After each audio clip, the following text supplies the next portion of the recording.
नमस्कार मित्रों, आज हम पाठ 16 बीरबल की आस्था याद करेंगे। आपने अकबर बीरबल के बारे में सुना ही होगा।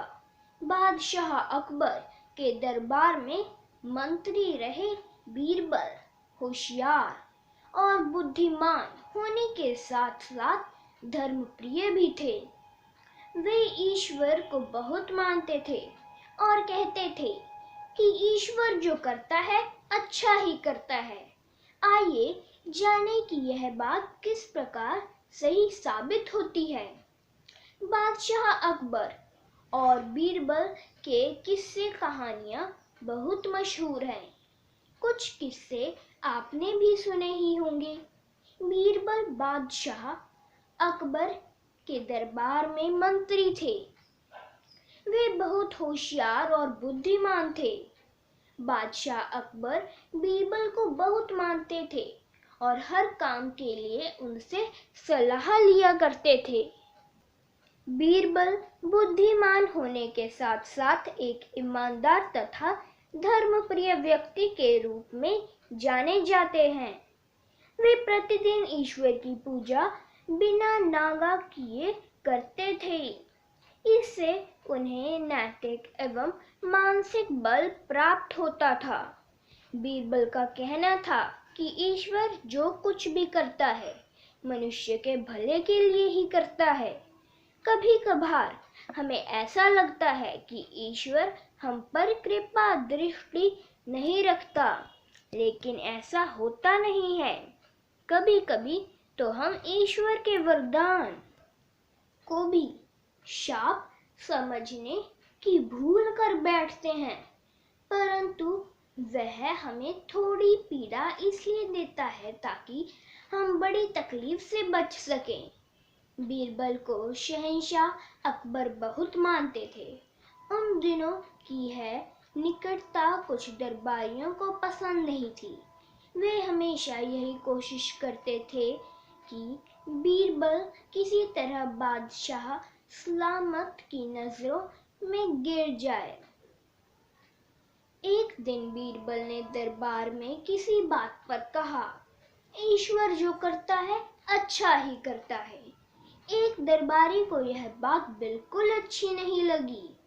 इसके कुछ दिन बाद वही दरबारी दरबार में बीरबल को संबोधित करते हुए बोला, देखिए ईश्वर ने मेरे साथ क्या किया। कल शाम को जब मैं जानवरों के लिए चारा काट रहा था तो अचानक मेरी छोटी उंगली कट गई है। बीरबल जी, क्या अब भी आप यही कहेंगे कि ईश्वर ने मेरे लिए अच्छा किया है? कुछ देर चुप रहने के बाद बीरबल ने कहा, मेरा अब भी यही विश्वास है, क्योंकि ईश्वर जो भी करता है वह मनुष्य के भले के लिए ही करता है। बीरबल की बात सुनकर दरबारी नाराज हो गया और बोला, मेरी उंगली कट गई और आपको इसमें भी अच्छाई नजर आ रही है। आपके लिए मेरी पीड़ा कुछ भी नहीं। कुछ अन्य दरबारियों ने भी उसके सुर में सुर मिलाया। तभी बादशाह अकबर बोले, बीरबल, हम भी अल्लाह में भरोसा रखते हैं, लेकिन यहाँ हम तुम्हारी बात से सहमत नहीं हैं। इस दरबारी के मामले में ऐसी कोई बात दिखाई नहीं देती जिससे हम कह सकें कि ईश्वर ने जो किया है अच्छे के लिए ही किया है। बीरबल मुस्कुराते हुए बोले, ठीक है जहाँपना, अब समय ही बताएगा। इस बात को लगभग 3 महीने बीत गए। जिस दरबारी की उंगली कट गई थी वह एक दिन घने जंगल में शिकार खेलने गया। एक हिरन का पीछा करते हुए वह रास्ता भटक कर आदिवासियों के हाथ में जा पड़ा। वे आदिवासी अपने देवता को प्रसन्न करने के लिए मानव की बलि देने में विश्वास रखते थे। अतः वे उस दरबारी को पकड़कर एक मंदिर में ले आए। लेकिन बलि चढ़ाने से पहले जब पुजारी ने दरबारी के शरीर की जांच की तो उसके हाथ की एक उंगली कम पाई। पुजारी ने कहा, नहीं, इस आदमी की बलि नहीं दी जा सकती।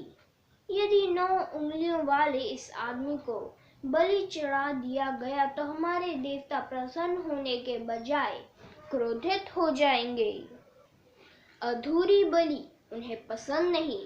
हमें महामारियों, बाढ़ या सूखे का प्रकोप झेलना पड़ सकता है, इसलिए इसे छोड़ देना ही ठीक होगा। दरबारी को मुक्त कर दिया गया। अगले दिन दरबार में पहुंचकर वह दरबारी सीधा बीरबल के पास आया और रोने लगा। तभी बादशाह अकबर भी दरबार में आ पहुंचे और उस दरबारी को बीरबल के सामने रोता देखकर हैरान रह गए। क्या हुआ? तुम रो क्यों रहे हो? बादशाह अकबर ने सवाल किया। जवाब में उस दरबारी ने अपनी आप बीती दरबार में सुनाई। वह बोला, अब मुझे विश्वास हो गया है कि ईश्वर जो करता है मनुष्य के भले के लिए ही करता है। यदि मेरी उंगली न कटती होती तो निश्चित ही आदिवासी मेरी बलि चढ़ा देते, इसलिए मैं रो रहा हूँ। लेकिन ये आंसू खुशी के हैं। मैं खुश हूँ क्योंकि मैं जिंदा हूँ। बीरबल के ईश्वर पर विश्वास को संदेह की दृष्टि से देखना मेरी भूल थी। बादशाह अकबर ने मंद मंद मुस्कुराते हुए दरबारियों की ओर देखा, जो अब बीरबल की बात से सहमत लग रहे थे। बादशाह अकबर को इस बात पर गर्व महसूस हो रहा था कि बीरबल जैसा नेक और बुद्धिमान व्यक्ति उनके दरबार में है। धन्यवाद मित्रों।